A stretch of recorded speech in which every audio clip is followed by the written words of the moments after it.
పేదల పాలట గుదిబండగా మారిన జీఎస్టీ తగ్గింపుపై ఎర్రకోట వేదికగా కీలక ప్రకటన చేశారు. ఈసారి దీపావళికి దేశ ప్రజలకు డబుల్ ధమాకా ఇవ్వబోతున్నట్లు ప్రధాని ప్రకటించారు. ఈ దీపావళిలోపు జీఎస్టీ భారాన్ని భారీగా తగ్గిస్తామని, ఇందుకు సంస్కరణలు చేపట్టామని తెలిపారు. సామాన్యులు చెల్లించే పన్నుల్లో భారీగా కోత పెట్టబోతున్నట్లు తెలిపిన ప్రధాని మోదీ, దీనివల్ల వస్తువుల ధరలు భారీగా తగ్గుతాయన్నారు.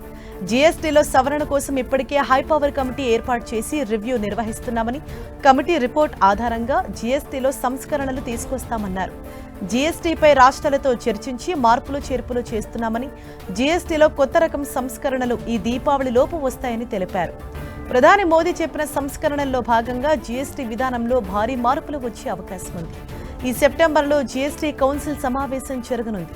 జీఎస్టీ కౌన్సిల్ త్వరలో 12% ట్యాక్స్ స్లాబ్ను తొలగిస్తారని సమాచారం. ప్రస్తుతం 5, 12, 18, 28% ఉన్న 4 స్లాబ్లు 3 స్లాబ్లకు తగ్గించి ప్రతిపాదనపై చర్చిస్తారని సమాచారం. అంటే 12% స్లాబ్ను తొలగిస్తారనే ప్రచారం జరుగుతోంది. ఈ నిర్ణయం అమల్లోకి వస్తే రోజువారీ వస్తువులు, సేవల ధరలపై భారీగా ప్రభావం చూపనుంది. 12% జీఎస్టీ స్లాబ్లో హెల్త్ అండ్ ఇన్సూరెన్స్ పై ట్యాక్స్ కు సంబంధించిన వాటిపై దృష్టి సారించే ఛాన్స్ ఉంది.